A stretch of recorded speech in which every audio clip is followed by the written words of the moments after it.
Assalamualaikum Pak Cimas Suyanto. Waalaikumsalam warahmatullahi wabarakatuh. Memang. Ya, bagaimana kabarnya Bapak? Alhamdulillah baik-baik saja. Pak Imam sendiri baik? Alhamdulillah. Alhamdulillah. Sehat ini.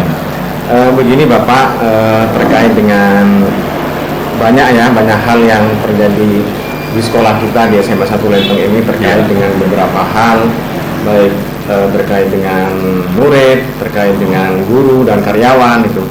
Nah, ingin saya mengeksplorasi tentang bagaimana pengambilan keputusan dari Bapak terutama ketika menghadapi kasus-kasus yang ada.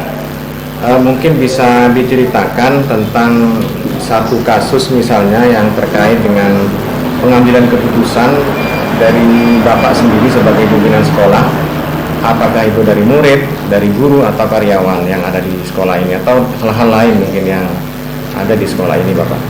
Ya, terima kasih.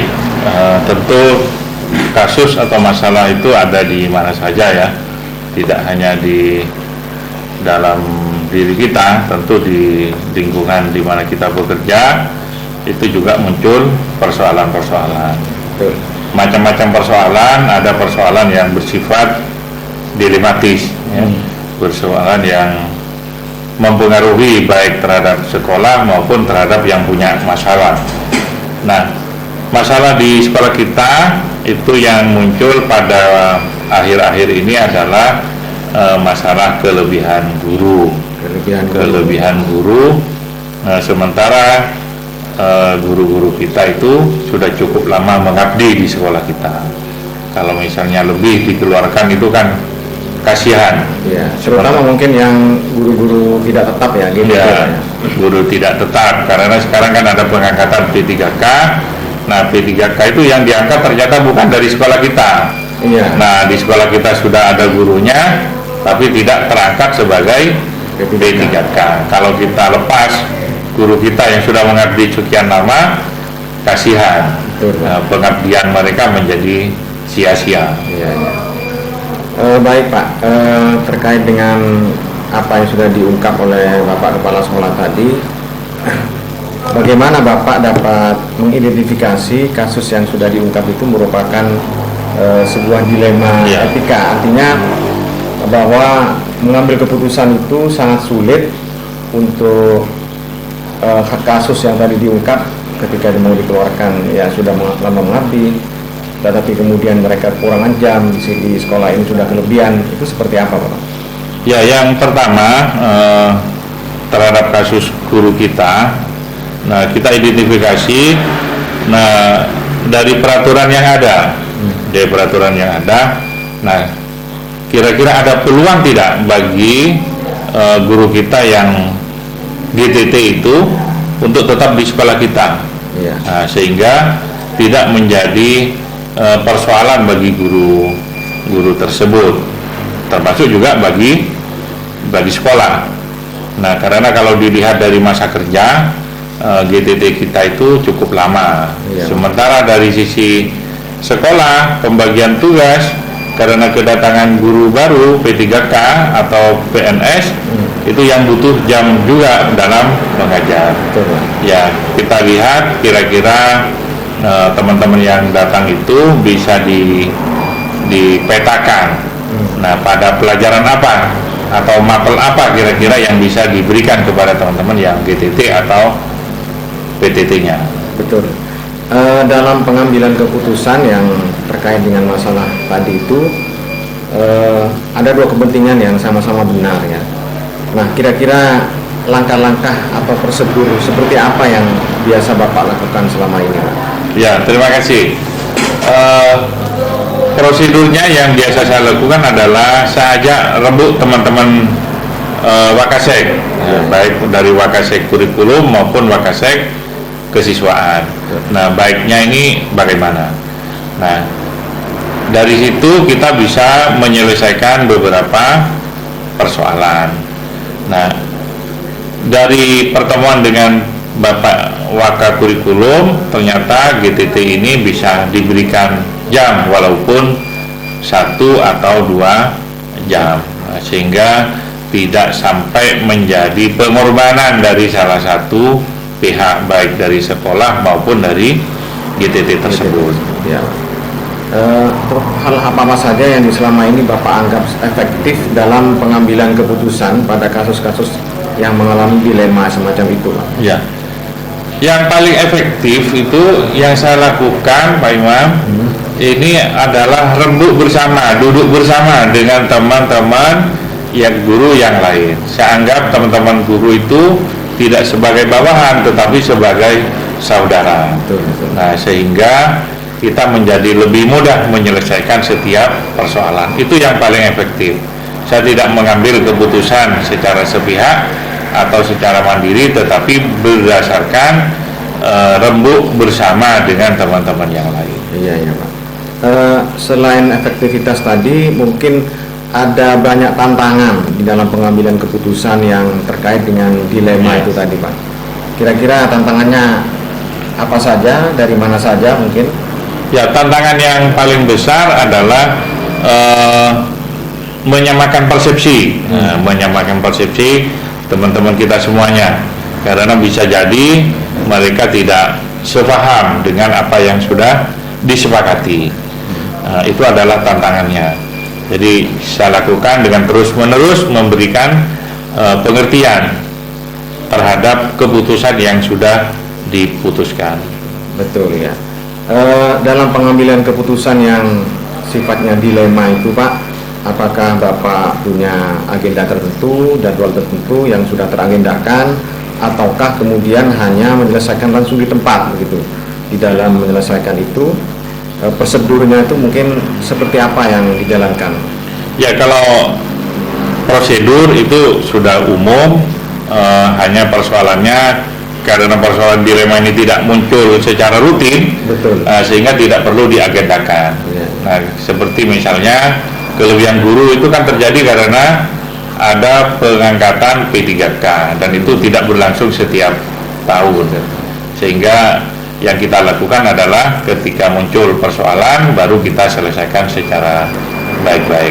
Ya, adakah kemudian seseorang atau kemudian faktor-faktor yang selama ini mempermudah atau membantu Bapak dalam sebuah pengambilan keputusan di dalam kasus-kasus yang mengalami dilema gitu, Pak? Ya, banyak sekali yang membantu kita.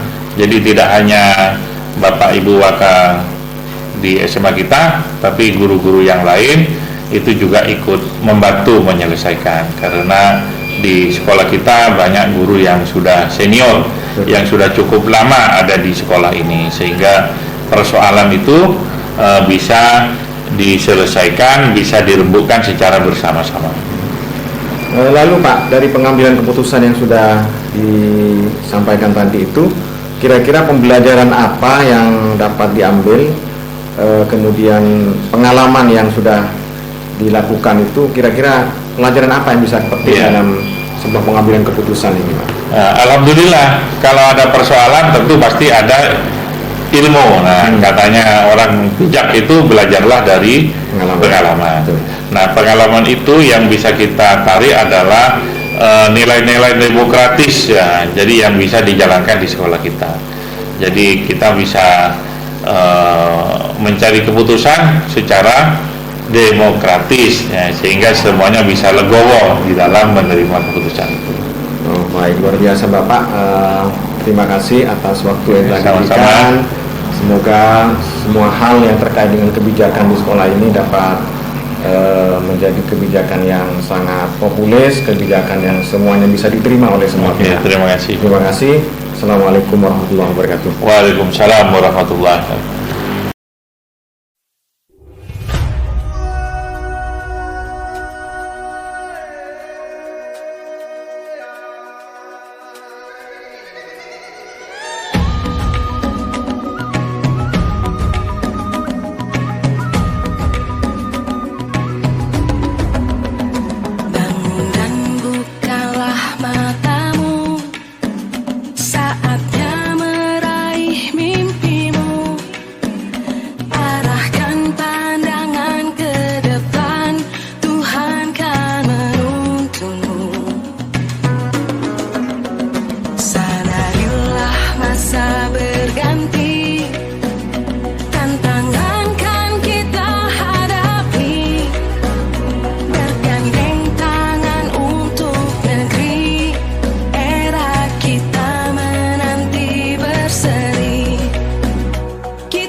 Assalamualaikum warahmatullahi wabarakatuh, Pak Hayat. Waalaikumsalam warahmatullahi taala wabarakatuh.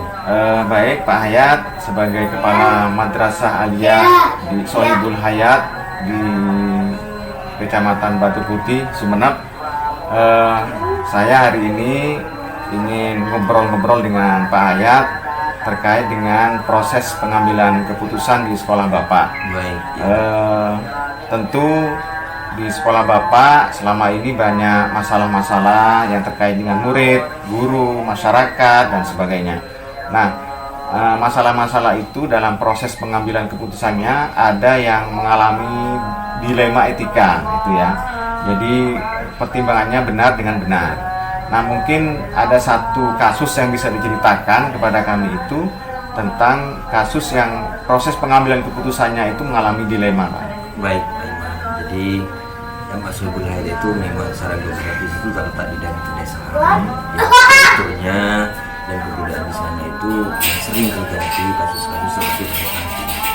Jadi masalah yang sering terjadi dengan Sohibul Hayat itu adalah ada banyak siswa atau sebagian siswa yang usia sekolah sudah mau menikah.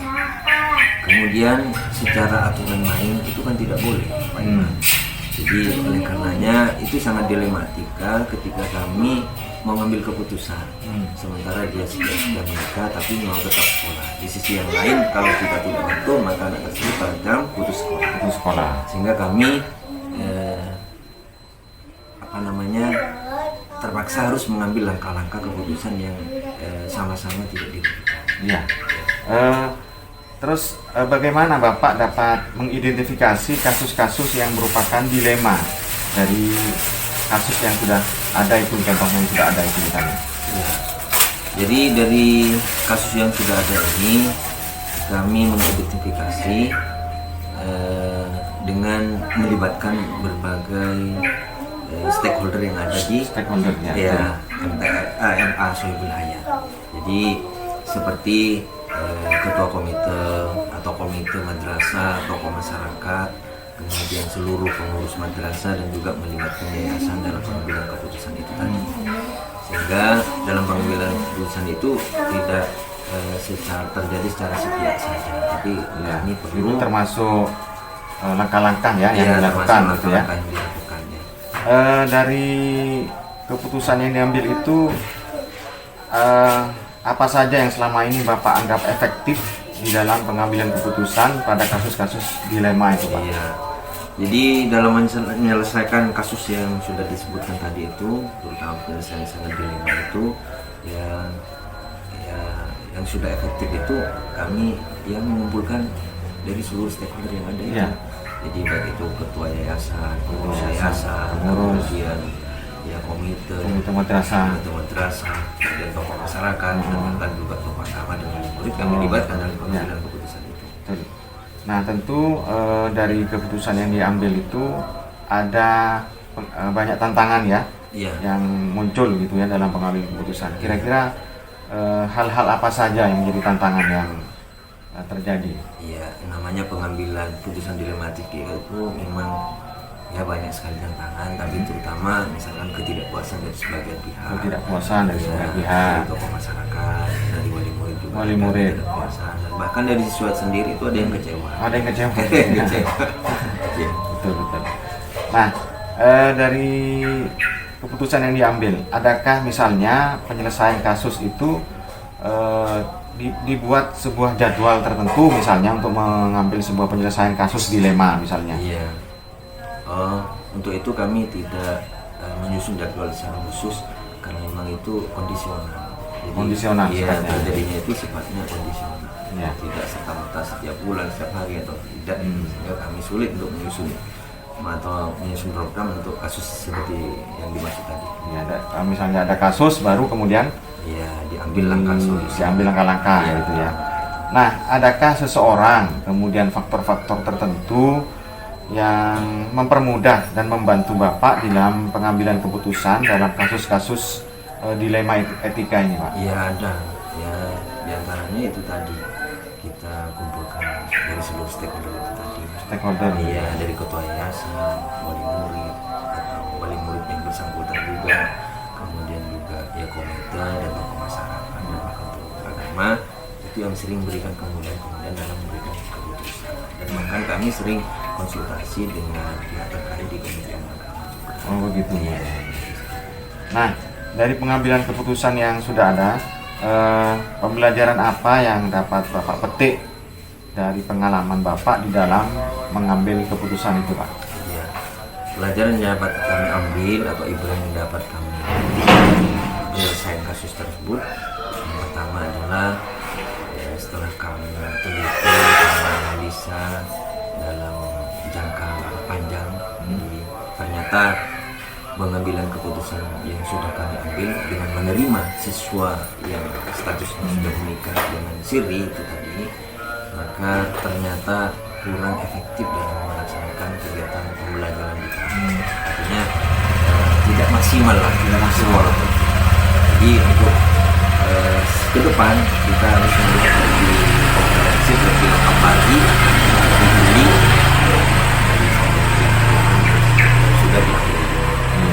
Jadi jadikan pelajaran untuk pengambilan keputusan berikutnya. Betul sekali. Baik, terima kasih Pak Ayat waktunya telah bersama saya di dalam bincang-bincang dengan soal pengambilan keputusan di sekolah Bapak, dan ini menjadi ya pelajaran bagi saya juga.